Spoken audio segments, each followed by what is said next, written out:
coming back. Welcome in PHNX Cardinals podcast, your premier Arizona Cardinal podcast. Like and subscribe. Leave us a 5-star review wherever you get your podcast. I'm Johnny Venerable, joined as always, Brack here on a Football Friday. It's great to see your franchise quarterback getting after it, and perhaps, Brack, looking ahead of schedule. That's right, throwing around some iron in the weight room. Jonathan Gannon, he said this last week at the league meetings that Kyler Murray was going to be on to the next phase of his rehab, that strength training, and that's what we saw on full display. Just a little gift in your Instagram this morning, where Kyler Murray at K1. Here he is. He's got it loaded up there. He's got 3 plates on each side. And he's going to get some good depth here, Johnny. Some good depth on this squat. Look at that. He's got the sleeve over his right leg, and he goes down deep for a couple squats. So K1, 13 weeks after having a January 3rd surgery, continues to show he's on the road to recovery. Question is now, as you and I talked to Jonathan Gannon in Indianapolis, and then once again I talked to him last week, should Cardinals fans expect Kyler Murray back week 1? Is that even smart business for the Cardinals, staring down a full rebuild to even entertain the idea? Listen, I'm not gonna say he's gonna be ready for week 1. Although we did talk to the Twitter doctor at NFL Media Week during the Super Bowl, and he told us, he said Kyler Murray's gonna be ready to play from the pocket week 1. Now, can he be Kyler Murray-esque, running around, making cuts, navigating in the open field? That's the question. When is he going to be ready to be vintage K1? But to Boz and I's points, we talked to Jonathan Gannon. We'll give you some insight here for the first time on this podcast of what Jonathan Gannon said the offense is going to look like. He's going to play under center. And when he's not under center, the offense is going to look like Philadelphia's offense. Mm-hmm. But when they're under center, their base offense, they're going to pull things from Cleveland, and they're going to pull things from San Francisco. What does that tell you? They're going to run the football. So if I can get K1 back and he feels good and not ask him to do too much while learning the offense and keep him in under center, I'm sorry. I would rather have K1 out there, not compromised, but 85, 90% than Colt McCoy. Because if I'm doing 7-step drops with Kyler Murray, like Cliff Kingsbury, or you're consistently in the shotgun and you've got turnstile tackles, that's a problem. But if I'm getting an offense with a renewed sense of support, better offensive line play, a couple new backs, I think Kyler Murray, maybe this is the reason why they didn't sign a quarterback. I could be pulling this completely out of my ass, and I don't want anybody to hold me to this, but it just feels like the momentum here is Kyler Murray's going to be moving around well in training camp. He's going to look good in training camp, and they're going to be tempted, Bo, to see what he can do. And I think this new offense supports the smooth rollout plan.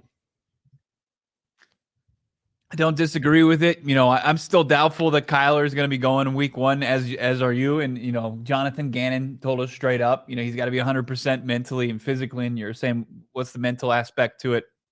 And Gannon kind of gave us a little bit more insight on that. This is a guy that's made that cut, the non-contact injury that he suffered on Monday Night Football against the Patriots thousands of times in his career. And there's probably going to be some sort of mental block there, and he can't have that, right? You start to look at some of the comps. You had Joe Burrow in his rookie season. He went down late November, and he was back week 1. But Joe Burrow is not a mobile quarterback by any stretch. He is a pocket passing quarterback. He is a guy that can drop back 5-7 step drops, where Kyler Murray is going to have to learn to become a drop back quarterback, playing more under center, working on his footwork, while at the same time, learning this new offense and returning from knee surgery. So, I think the better comp is probably a Carson Wentz. And I know that's sometimes a 4-letter word because Wentz has fallen so far out of grace since when he tore his ACL. Guy was an MVP he was an MVP contender that year. 33 touchdowns, 7 picks. He tore his ACL in Los Angeles against the Rams the year that Philly won the Super Bowl, and he was back by week 3. So kind of a similar timetable. Yeah.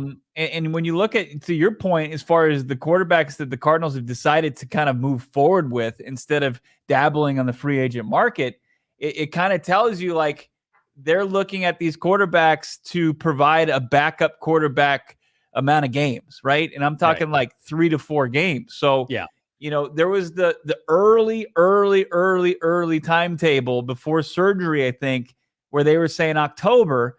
And it seems like that's realistic. Let's say late September, early October, you're 3 to 4 games into the season. And I think that would be great for the Cardinals and their fan base to see their QB1 back.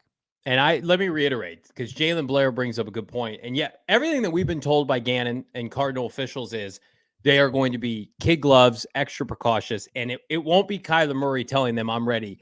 It'll be the doctors. It'll be the trainers, the new training staff. They're going to have a timeline. I just feel like Kyler Murray, with this chip on his shoulder, the wherewithal to come back, he's a freak show athlete, right? Yeah. That's what the Twitter doctor pointed out. It's like, this is a freak show athlete. You had people commenting on that tweet today saying that's not normal. I mean, it's not normal for a lot of professional athletes.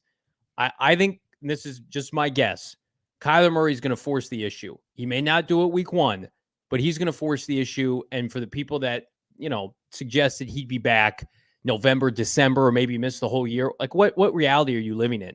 Right. It's early April. How many more weeks do we have, months do we have till the start of the regular season? I mean, you think he's just going to do nothing and not be available in any capacity until December, or just sit the whole year out? I mean, you look at, can we see that video one more time, Emma? I want to point out something. We should be playing this on a loop throughout the show. I want to I just want to watch K1 in the lab. Watch his right hand. That's the hand that should be supporting the bar on the injured ACL. He's barely even touching it on that right side because he's testing his ACL. That's showing you he's got immense confidence right now in that knee. Yeah. Look at that. He's keeping that. He's not even gripping the right side of the bar. I mean, people are saying shut him down, don't want to rush it and slide. And I get that. I know people want to say this is a throwaway year. It doesn't matter. It matters to Kyler Murray. Kyler Murray has been taking arrows in the media with his past teammates, coaching staff, his ex-GM. He is anxious. If you don't think he's anxious to prove people wrong, he got his money. So the easy narrative, the sloppy, lazy narrative would be Kyler Murray is sitting around playing video games. He's taking his time. We've already told him don't play next year. He's getting fat and happy, right? Instead, he looks like a guy that wants to come out and compete next year. And if I'm just going to preface this by saying I don't know when Kyler Murray's coming back. If Kyler Murray plays next year, I'm going to say 3/4 of the games, hammer the over for the win total for this team, and they become interesting really fast. I don't care how shitty the defense is. Kyler Murray with a competent coaching staff, with, I still think, quality weapons. I mean, man, if we're sitting here in like 2 months and D-Hop's still on the team, buckle up. I'm not ready to punt on 2023. I know you're not either, Bo. Yeah. But I'm not ready to punt on the idea Kyler Murray's back in September. I'm just going to have to convince me otherwise. Right. And Blaine Clark, his point above his comeback player of the year call is no chance they let him anywhere near the field if anybody's remotely worried. Bingo. Absolutely. No doubt about it. Like if there's any question as far as, the structural integrity of his knee or whether or not it's going to be able to withstand anything that he's going to do physically, they're going to proceed with extreme caution. We've heard that over and over and over from this organization. So I don't think anybody should be worried about that. But there's also the variable that comes into play as far as, and I see it in the chat a lot, you guys are hitting it on the head, as far as the team, the offensive line that's going to be in play here, right? I mean, if right now there's 13 offensive linemen on the team's roster, and there's a few of them you can trust, and hopefully some people emerge as guys that can become reliable starters and guys that you can count on for snaps. But when you look at DJ Humphries, you look at Kelvin Beachum, you look at Will Hernandez at the guard spot, whoever emerges as far as the left guard, whoever emerges as your starting center, if it becomes a debacle like last year's country club training camp where you've got guys dropping like flies and it looks like your starting center, whoever it might be, is not going to be available, and then your offensive line becomes immediately patchwork, I think that's when you're like, okay, well, maybe this isn't the ideal scenario where you got a guy coming off his first serious injury of his career and a new offense, And then, that's not there. But if you've got DJ Humphries playing, like DJ Humphries, we know he can play, and Beachum is reliable at the right tackle spot, and somebody's emerged at the other guard spot. Will Hernandez still that nasty ass guard that he was last season, and they've got maybe a young center that you can couple Kyler Murray with. I like it, right? I would love to see him out there because he does give you a chance, that puncher's chance, even though this roster seems like it's depleted. You're likely without D-Hop, and you got a lot of young players that are unknown. Kyler Murray gives you that puncher's chance to win a game each and every week. So, yeah, I think that there's two different scenarios here roster-wise that you need to be in. One, good, green light, and then there's one, yellow to red light. Yeah, like this comment here from Arizona Animal, and I agree with it in a lot of ways. Kyler knows this regime didn't draft him and didn't choose him, and he has to prove himself to them. I 100% agree. Now, there are people that push back and saying, well, they've got to prove himself to Kyler Murray, and I think there's some truth to that.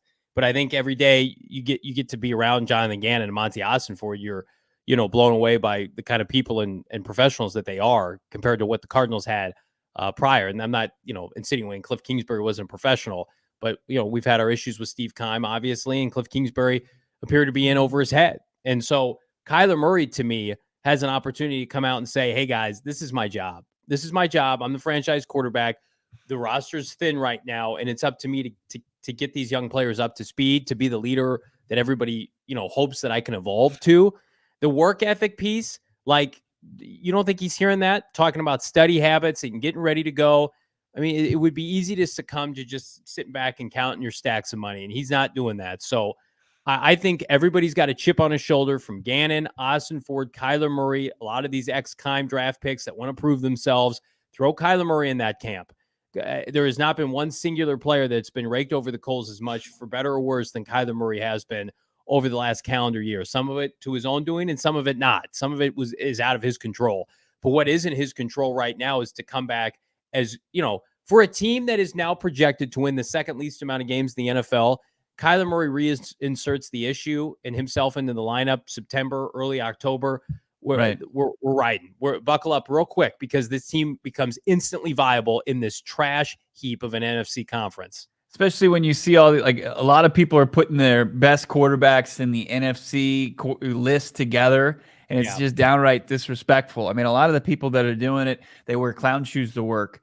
And these lists are absurd. Like I see Jalen Hurts, and that's good. And then they've got Justin Fields as high as 2, and they've got like Brock Purdy in the top 5, and they've got Kyler Murray all the way down the list. And it's like that's fuel. That's just more bulletin board material for a guy that's already in. And Cliff said this too. This is where people kind of like at the end of the Cliff tenure, right? He was saying they both had chips on their shoulder. Well, one guy's left in the building, and he's got the chip to carry for everybody that was with the previous regime that didn't work, and to prove to the current people to kind of pound that point home, like that he's still around for a reason, right? He's around for a reason, that why he signed that big $230.5 million contract extension last July. So can I just take a look at that video one more time?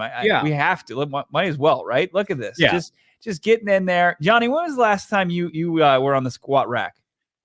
Senior year of high school, and then I stopped doing legs. All my lifting is cosmetic. It's none of it's real in terms of it doesn't help in my day to day. It's literally cosmetic purposes. Yeah. My lower body, you could snap it like a twig. If you do, are you the leg press guy? Do you just go in there and the leg press? No, I'm telling you right now, my lower body is literally cardio. That's how I operate. I have not been on a lower body machine since high school, because I played football in high school. Yeah. I was a running back for our team. The minute that was over, I did not, there was no point of that. If I'm going to frat parties and sorority parties in college, why am I doing lower body? What good does that do me? So, you were Woody from what you were saying. So long, old friend, to all the leg machines. No, I was more like get fucked, lower body. It's how many times can I fit bench and tricep push down in a week? That's what I was operating as. I'm going to disagree with the comment here. Jordan P. All this stuff doesn't matter. We all know he works physically. All the questions are around his study habits. We won't know until the season. Number one, I disagree with that. Everybody who, after Kyler Murray tore his ACL, he was crying, said they don't know how he's going to respond because he's never had an injury like this. He's never been injured. So I think he's checked a big box. Now, maybe he likes working out and exercising, but the physical toll, and I've never done this, but everybody who's had an injury like this, the physical toll is immense when you're trying to come back from something like this. And it appears like he's tackled it head on. Number two, I'm going to go ahead and say it. Like, I think that he's got much better teachers to be able to help him get where he needs to be studying for, the rigors of an NFL season and knowing what to look for than what we saw with Cliff Kingsbury. And again, I like Cliff Kingsbury, the person. He's a good dude, but like Drew Petzing is a highly thought of offensive mind in today's NFL landscape. They are going to be lockstep. Drew Petzing got Jacoby Brissett to play his best football of his career, and now he's parlayed that into a starting gig in Washington, or potentially. So I'm going to roll the dice that, Petzing, to me, I had somebody tell me that there's talk around the NFL that in 2 years, Petzing will be a better offensive coach than the guy who just left Philadelphia, took the Indy job, the head job. Petzing is going to be higher thought of than that guy. So I'm excited to see what Shane he can Steichen, do with huh? Shane Steichen. Yep. Petzing's on an upward are they trajectory. similar though? Like I like what Steichen does, where it's very simple. Like the game planning is simple, but it's highly executed. And I think I do get the sense from Petzing that that's what he wants. But at the same time, Petzing has an idea of how it needs to be. Like when he got his hands on Deshaun Watson and Watson was finally able to practice, they were working so much on his footwork because there is a lot of under center and something that he didn't do a whole lot in Houston. And there was a process, and they took their lumps for Watson to kind of get that. And, I'd asked Petzing about that when I had the opportunity to talk to him. He's like, what are the challenges Kyler's going to face being under center more often? He's like, really not going to be able to know until he starts doing it. But it's mostly going to be the lack of time he has spent under center. And it's just going to be new to him because he spent most of his entire football career out of the shotgun. So it's going to be something that he's going to have to pay attention to. But Petzing is going to be somebody that's going to make sure it's done right. He's not going to let Kyler Murray go out there and immediately just create bad habits, firing back out from under center and then just throwing slant route passes, throughout, or just dropping and, throwing just bombs. I just feel like Kyler Murray had to play hero ball for so much of Cliff Kingsbury's tenure. What did we say yesterday? After watching Steve Keim come out, after he sank this franchise, and then he comes out like he's going to get some hero's welcome, and he's sitting there and he's talking about this organization that he just drove into the ground, and he's talking about the good old days and how awesome they were, and in 10 years he had one playoff win. It's like Kyler Murray was successful early on in his career despite Steve Keim and 100%. Cliff Kingsbury. And, 100%. And Keim even said it yesterday on the Greenlight podcast, nobody worked harder than Cliff Kingsbury. And I saw that firsthand as well. Nobody was there earlier. Nobody put in more hours, but did he have the ability to convey it, to teach it, to coach up the players necessary in order to win, make those adjustments? No, he just lacked those things. He was a decent, good to above average offensive mind, but as far as making the adjustments and teaching it to his players, he was not very good. He just wasn't. So to see a guy like Jonathan Gannon, for every question he's asked, he has an answer, and then why he came to that answer and why they do things a certain way. There's more depth to it and more of an ability to convey and teach players, why they want to do it that way. And I think that that's going to go a long way with a guy like Kyler Murray. It's like, hey, Kyler, you need to take a step as far as your leadership, your attention to detail, and here's how you do it. Not just, hey, you need to pay attention to the details better. It's like, okay, well, how the fuck do I do that? Mm-hmm. Yeah, and it's also how many young players have been developed under Cliff Kingsbury and Vance Joseph. Specifically Cliff Kingsbury. Yeah. Now, you could talk about it. That's an issue with the draft and development process for the Cardinals under Steve Keim. But how many guys did he make better than when they came here? Chase Edmonds was a draft pick before Cliff got here. He played running back. I would say they stunted Christian Kirk's productivity in a lot of ways. He disappeared at the end of seasons. So if you're looking for kind of grains of light for this franchise, beacons of light, Cliff Kingsbury did not make his players better. Yeah. And Jalen put it in the chat. The Cardinals were 7-0, and Kyler, people weren't questioning his study habits. But then when teams made the adjustment on him, that's when your head coach and your offensive coordinator need to come to you and say, okay, this is what teams are doing. This is how we're going to adjust K1. Like Kyler Murray at 24, 25 shouldn't have that responsibility. That's what Bruce Arians helped Carson Palmer limit his turnovers in Arizona. It's like, okay, Carson, your first year in my offense, you threw 21 picks. The next 2 years, you're an MVP candidate. This is what we're going to do differently. Cliff Kingsbury just wasn't capable of doing that. And so the evidence is obvious. This franchise has held Kyler Murray back in so many ways. And you would be foolish to think if he went to a franchise that had their act together from start to finish, Kyler Murray would have more success. Now, would he have things to work on? Absolutely. And the show is never going to be Kyler Murray is a saint, perfect football player. But we've also seen what this franchise has trotted out over the course of the last 30 plus years.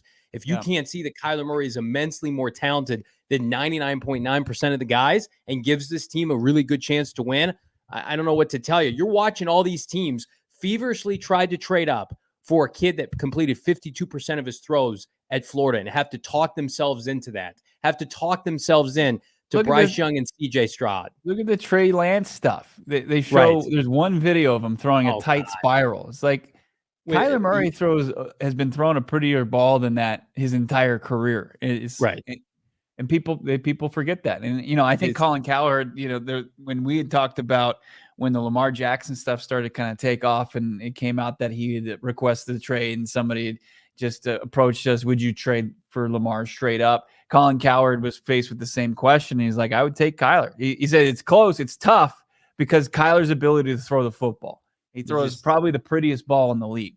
And that's not going away. And that's why I think you get him right under Petzing in this offense. He's going to be the best version of himself. It's as we rehashed a little bit, it was a little bit ago, just the Steve Keim conversation.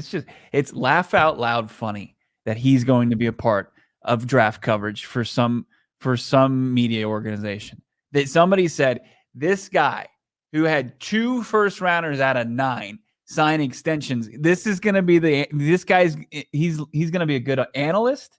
He's going to give people insight on the draft. That is fucking hilarious. But you know what? He can put complete sentences together. And if you watch this show, that's all it takes, baby. You know what's worse than Steve Keim, draft analyst? What's that? Steve Keim actually running your draft. That's true. That's true. The nightmare is over, baby. The nightmare is over. That's a reality only 31 other teams will not get to experience. A reality you can experience. Our friends at Circle K. Hello. Listen, it's the weekend. If you're planning some Easter visits, there you go. If you're planning some Easter visits with fam, you're loading up the car, the van, what have you, the SUV. You want to be safe, right? Temperatures are going to get hot this weekend. You don't want to find yourself stuck on the interstate, back highways, and not have a chance to fill up both your gas tank and your snack bin. So check out our friends at Circle K. Stock up Polar Pops, iced coffee, 12 packs of beer, Red Bull, Monster energy drinks. And did I mention premium gas at not a premium price? Listen, it's convenient. It's a convenient stop at not a convenient price. And I live in Maricopa, as many of you know. There's a Circle K here. It is a hot spot in town for a lot of different reasons. And you might think to yourself, that says more about Maricopa. You might be right. But it's also a place I feel comfortable taking my family inside. I got 2 young kids, constantly using the bathroom, right? We're constantly stopping in for snacks. I'm always greeted with a smile. They're phenomenal people. They're a phenomenal partner because we trust Circle K is going to do right by Arizona residents and vice versa. Make sure you're not missing out on all the great stuff they've got going on. And again, plan ahead for your big road trip this Easter weekend. Head to circlek.com/store locator. That's circlek.com/store locator to find a Circle K nearest to you, Bo. I'm loading up the fam, hitting the road tonight to sweet Yuma, where my in-laws are. It's about 2.5 hours away, but I've already got it on my itinerary. I'm hitting up the Circle K in Gila Bend. Gonna load up on snacks. It's gonna cap off the gas cap there. It's gonna be great. It's going to be a nice little holiday weekend. Then we'll get back here in front of you guys, in front of the camera and the mics on Monday. Saw Charles Woodall Pike in the comments. Happy birthday to him. Loyal diehard. The PHNX. Happy birthday, buddy. Have a 4 Peaks on us. We're going to be throwing a party of our own our draft party. It's going down first round, April 27th. Johnny, myself, the PHNX crew, we're going to be throwing a first round NFL draft party at Four Peaks, of course, with all their great beer, where they brew it, on location. That's right. You can RSVP right here in the description for our draft party. Did I mention it's free? Free 99. Free. Love it. Free. Doesn't cost you a dime. And I got asked yesterday, Bo, can kids come? Hell yeah, they can come. It's not 21 and up. Your entire family, bring them out. I bring my kids everywhere. Ask PHNX. It's great. Do it. Come to the draft party. That's because outside of the beer, they've got a full menu of great food, from appetizers to entrees. They got the flatbreads there, and then they've got the desserts. Your kids are going to love all of it. Stuff their faces, enjoy it, and then you can sit back and enjoy some of their bourbon barrel beer or some of the other brewed stuff. Your IPA guy or gal, get yourself a hazy, get yourself a Raj IPA. You can't go wrong with any of it. Hop Knot. You got, of course, the Wow Wheat. It's a little lighter, feel a little springy. You got the new green tea lager. Something for everybody out there. You don't want to miss out on it. Make sure you lock in your spot today. The drink specials, the loaded food menu, and the live draft coverage doesn't get any better than the PHNX Cardinals and PHNX Sports Four Peaks draft party, April 27th. Free RSVP. Do it now. I can't tell you how many green tea lagers I'm going to have that Thursday night. Celebrating whoever the hell this team drafts. Can't wait. Can't wait to see all of you. If you're coming to the party, I want you to drop a like on this YouTube video right now. We can't wait to meet all of you, put a face to the name. Our event of the year so far, our event kickoff for the year for PHNX Cardinals. Super fired up. Are we fired up about the Cardinals start of offseason workouts next week, Bo Brack? It's kind of flying under the radar. When we talked to JG, the combine, he said he's going to give everybody a long Easter break, and then they come back and they'll start to ramp it up. My question for you, and what was posed on PHNX_Cardinals earlier today, is DeAndre Hopkins a part of those off-the-field workouts? And before you respond, I'm going to preface this by saying that I think it's in the Cardinals' best interest to get him to show up. Even if you've got an understanding he's just going to stand around, just going to lift a little bit in the new revamped weight room. Hopefully he doesn't, trip on a floorboard that's sticking out. But I think he doesn't show up, and there's like a mutual understanding that until the trade happens, he doesn't show up to anything. I think that you lose potential leverage in a Hopkins trade. I think if you act like, well, we're keeping Hopkins, or you make us an offer, but if you pretend like he's already traded before you traded him, I think you lose some leverage in my opinion. Yeah, I just don't know if this is even a time that if there wasn't trade rumors just swirling around him, that he would be at OTAs. You think, but with a new coaching staff, you don't think he'd want to be there? I mean, it's still not even like, I doubt there's going to be much of an install going on, because of course you got to get the draft picks involved in that. I think it's more of a, I don't know. I'm not going to put much of an emphasis of his attendance, if he's there or he's not next week. I think, guys like Josh Woods, and he already told us he's going to be there next week, because he wants to maybe lay claim to a linebacker spot, move up from the special teams ace that he is, and work his way into some defensive snaps. But yeah, I don't know. I don't want to make this. We had it last year with Kyler. We had to take kind of his attendance and all these OTAs and stuff last offseason. I just don't know if we should be doing it with D-Hop, because don't you feel it's inevitable at this point, that he's going to be dealt at sometime this offseason, to where it's moot whether or not he meets the coaching staff. And I did think that. And then the whole month of March went by and he wasn't traded. And now there's dipshits on Twitter saying he could be cut. And that pisses me off. And I think if you're the Cardinals and Ossenfort, you put in a call to Hopkins and his agent, even though he doesn't have an agent, or kind of, and just say, hey, can you just come stand around? We're going to try to make this work, but we need you to play a part in this. I don't know. Feels like if he doesn't show up, and I get it, OTAs aren't the end all be all, but like, what if Buda's there, right? What if Kyler's there walking around? Simmons is there.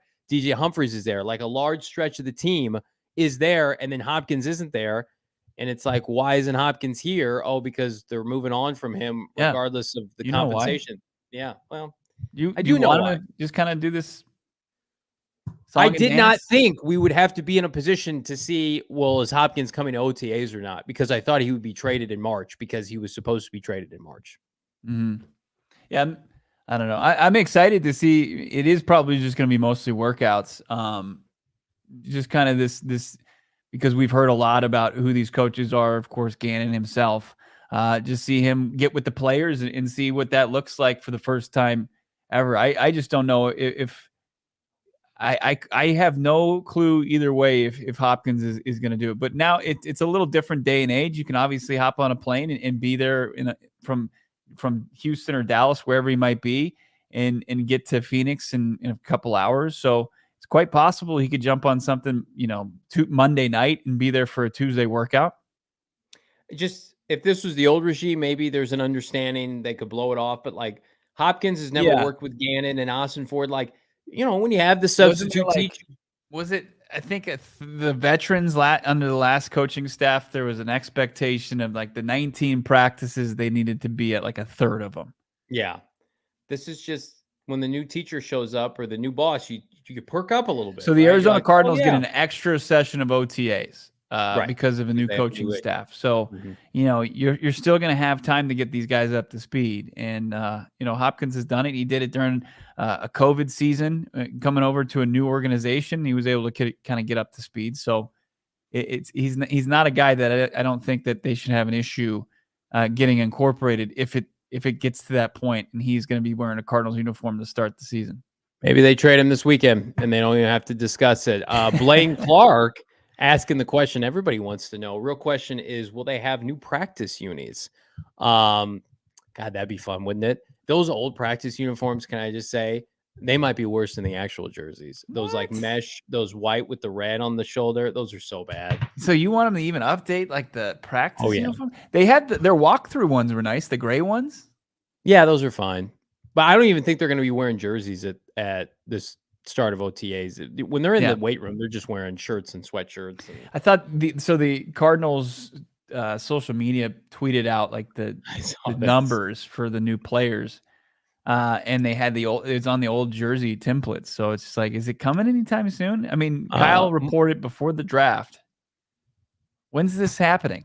More depressing, the news we got earlier this week or that tweet given the names on the jerseys? What do you think's more depressing? That it's the old jersey, like, yeah. No. The players that they're putting on those jerseys to publicize. How dare you? The comments to that tweet. Respect. Listen. Put some respect on Frodo Holt. Yell the Frodo Holt's name. I'm not saying the Cardinals social media team, they certainly don't bat 1,000, but those poor people and the water they have to carry. And it's like, check out these new numbers. Zach Pascal, he's number 0.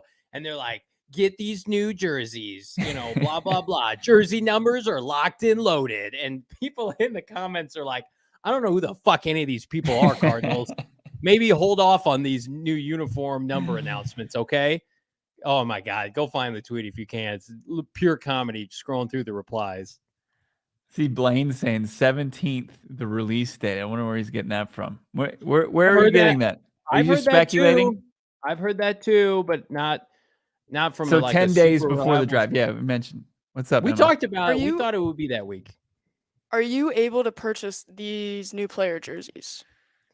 I think the only way you'd be able to do it is if you did like the old jersey, but you did it as a custom. I don't think that they've got them in the team shop. I'm gonna read you these names. All right. Okay. I got the tweet up. I'm gonna read you these names.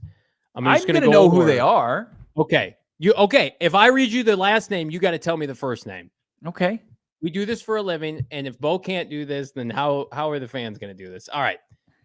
Pascal, first name? Zach. Number 7, White, first name? Kazir. Number 16, Coney, first name? Nate. Number 19, Fry. Elliot. Number 24, not A-Dub, Rashad Fenton. Number 48, Fortunato. Oh, God. That's their new long snapper. Joe. Number 51, Woods. Woods. Oh, yeah, Josh Woods. We had him on the show earlier this week. Number 56, Barnes. Chris Barnes with Number a K and a Y. Number 65, Wilkinson. 65, Wilkinson. They just signed him. What the hell's his first name? Elijah. Number 71, Daly. Dennis, the Menace Daily. Let's go. Number 72, Froholt. Yelda. Number 75, Howerton. Yeah, that's what he's got. It's HH. So what the heck's his first name? Hayden. Number 81, I'm going to mispronounce this dude's name. Togiai. Yeah, this is a tight end they signed in like February. I don't even know his first name. Number 89, Tate. That's Auden Tate. I thought he was a practice squad guy at the end of last season. Number 91, Collier. 91 who? Collier. Oh, you're LJ Collier. Man, Collier, you're making him sound like he's French. Collier. I know. I'm trying to throw you off. 92, Strong Jr. Kevin Strong. 94, Watkins. Carlos. Thank you. I think I missed one. That's pretty good. Yeah. That's who the tweet was for. It was for me. It was an audience of like you got a few about of us. 80% of those. I would say the casual fan will get about conservatively 15%. That's pretty impressive right there. If you don't think Bo Brock does his homework, do you see anybody on that on that that's going to start? Kaiser White. Kaiser White. Okay. Yeah, and Zach Pascal. He's going to see significant. Yeah, Pascal. Those are the two names. Oh, and the defensive tackle from Dallas is going to start. Carlos Watkins. Okay. Watkins. Yeah, those are 3 starters. Are they good starters, or are they mid? Or are they low-ranking starters? I don't know, but they're starters. Libertarian Sasquatch. I knew like 4 people. Hell yeah. Hell yeah. I think that's good, man. A lot of people are saying, give that man a raise. I wanted to embarrass Bo there, and I'm embarrassed for myself. That was a hell of a job by my co-host there. You know who else does a hell of a job? Octane Raceway and Maverick. Let's go. Baby. Fire it up. Do you need some Easter plans? Do you want to get your kids out of the house so your spouse, significant other can make some tasty Easter dinners, lunches, beverages? Take your kiddos to Octane Raceway and Maverick this weekend. The party doesn't stop. 50% off signature bowling tomorrow. Tonight, if you're in the area, trivia night with drink specials 8 to 10. The best place to hang out. We're talking Diamondback games. The Suns tip off tonight in LA. Check it out. Have some fun this spring at Octane Raceway and Maverick. Kart racing, virtual reality, laser tag, axe throwing, bowling, arcade, great food and drinks, and you can have a great time in the trophy room, grill, and patio. And get this, all you got to do, you can get a free $10 game card when you purchase an entree in the trophy room. So in the trophy room, not to be confused with the champagne room, the trophy room, you get a free $10 game card, and you can, let the kids run wild. A couple hours away from the spouse as they're getting food ready. You got family over. You want to get the kids, burn off some energy. Octane Raceway and Maverick. Or if you're just a grown-up kid, like so many of us here at PHNX, you have fun there anyway. Check out OctaneRaceway.com and Mavericks.com to learn more. As the heat, the temperature starts to rise here in the valley, we're going to see our first 90-degree days. That means the sun's going to be beating down on us. Why don't you get some nice Shady Ray sunglasses like I have on here? It's for our YouTube viewers more so than our podcast listeners. I got the Black Timbers on. These are unbelievable. So I've got more expensive sunglasses that I just have in my truck at all times, and they're just collecting dust because I am sold on Shady Rays as far as how these are built. They're solid, they're beautiful, they're slick looking, and I look cool. My wife loves them. She can't wait for me to use our little deal that we got going on with Shady Rays, where we can save you 50% off when you buy 2 or more pair. You got to get in on this deal. You got to get in on Shady Rays. They're way better than some bigger name brands out there that don't even touch as cool as these glasses are. They've got something for everybody, men, women. You got the blackouts, the black glaciers. You got, some really kind of throwback lenses as well. Emma, what kind did you get? I got the same comment you did. You did? You got the Timbers? The Yep. Timbers can't go wrong. I think, Johnny, you might have gotten some Timbers as well, right? I did. Yeah, I need to get mine from Max's office. No one take them. Those are mine. Don't touch Hey, them. Johnny, did you know that your name's being thrown out on all Shady Rays ad reads because everyone thinks that you're gonna wear them 24/7, always inside. Yeah. Yeah, I do wear sunglasses inside. I have a light sensitivity for my eyes, allergy season. So I like to wear sunglasses a lot. Well, if you like to wear sunglasses as much as Johnny Venerable or just close to it, you got to get in on this exclusive offer for all of our listeners. Shady Rays is giving out their best deal of the season. Go to shadyrays.com, use the code PHNX. That's PHNX for 50% off 2+ pairs of polarized sunglasses. Try for yourself. The shades rated 5 stars by not just a few people in the reviews. It's 250,000 people have spoken, and they've all given 5-star reviews to some Shady Rays. Get on it right now. ShadyRays.com, code PHNX. I love doing this show, man. Best part about my day. You guys get me fired up to talk Cardinal ball. Han, $4.99 super chat. We got a bunch of Hans. Just loving the Star Wars vibe. Pascal doesn't have to be much, but he's the type of value depth player Keim couldn't keep stocked 100%. And they know what he is and what he isn't. He can play special teams. He's a slot receiver. He's big, and he's had success in offenses that are very similar to Drew Petzing's offense. So I think that probably 500 yards is reasonable. I think you can get 500 yards from a guy like that, assuming you subtract out Hopkins. And, who knows? I'm going to tell you right now, Rondale Moore and Zach Pascal are on even footing. And who's going to stay healthy? Rondale Moore, who hasn't stayed healthy since 2018, or Zach Pascal, who's missed one NFL game in his 6-7 year career. I'm gonna go with the guy over 6 foot, Bo. Yeah, I mean 6'2" slot receiver. I think in the NFL you play matchups, right? And you got to have a more diverse wide receiver core than just a bunch of guys under 6 feet that are speedy. And that's what Zach Pascal brings. And I think he's probably, as far as the over 6 feet receivers that they have on the roster, the guy that's really the true threat to playing time for Rondale Moore, for Greg Dortch, for probably not a Hollywood Brown, but Zach Pascal, you see it. I'd even like to see maybe 2 slot type receiver sets, and you will. If you talk about taking away from Philadelphia, that's something that they did, and they even had their tight end split out at X. You could see Trey McBride play that role that Dallas Goedert played last year. So they're going to have to get creative with this roster. I think that's a big thing. It's interesting, Johnny, because when I see this fear porn on social media about the Arizona Cardinals and the potential that they could gift wrap a player at 5 to the Seattle Seahawks, I'm like, the last thing the exercise we just did where I named off random players for the Cardinals is only backing me up and feeling like you're concerned about the Seahawks when that's your free agent class. You're concerned about who you made the point yesterday. Seahawks are getting a good player at 5. That's right. Whether it's Will Anderson or Christian Gonzalez or Jalen Carter. I mean, we're not blocking the Seahawks from drafting 5th overall, period, with the drafting of Will Anderson. They do get to participate. And they might get to participate in the form of Cardinals take Will Anderson at 3, Indy takes a QB. Maybe somebody loves Will Levis, and they come calling Seattle benefits from that. That's not a place I want to be living. I want to take advantage, Bo, of the Anthony Richardson bounty, and I think we're going to be able to. How about this tweet earlier today? Anthony Richardson meeting with literally every team on planet Earth. Look at Anthony Richardson's top 30 pre-draft visits, according to Cameron Wolf. Starts with the Raiders this week. He's there today. Hello. Panthers Sunday and Monday. Colts Tuesday, Wednesday. Hilarious. He's already talked to the Falcons and the Titans and the Ravens. The week of the 16th, he's got those lined up again.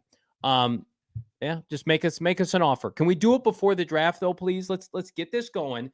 Everybody come with your best offer. Ossenfort, you know what they'll probably do? Ossenfort's probably, because we know that teams have been calling and Ossenfort says take a beat and everybody's going to come and we're going to reconvene in April. We have that sourced. There's probably going to be a date before the draft where he's going to take everybody's best offer and he's going to accept the best one. Because unlike the Hopkins situation, it's literally he knows he's got 3 to 5 bidders at least, right? And there's momentum of Anthony Richardson going 1 or 3. And It's the best position the Cardinals have been in years. It really is. Do you think it's the waiting game to see like who Carolina really lands on? I know the betting favorite is Stroud by a lot, right? I don't know. It's even back. It's even back out now where it's the same amount minus I think 110 on BetMGM at one point for Stroud and Bryce Young.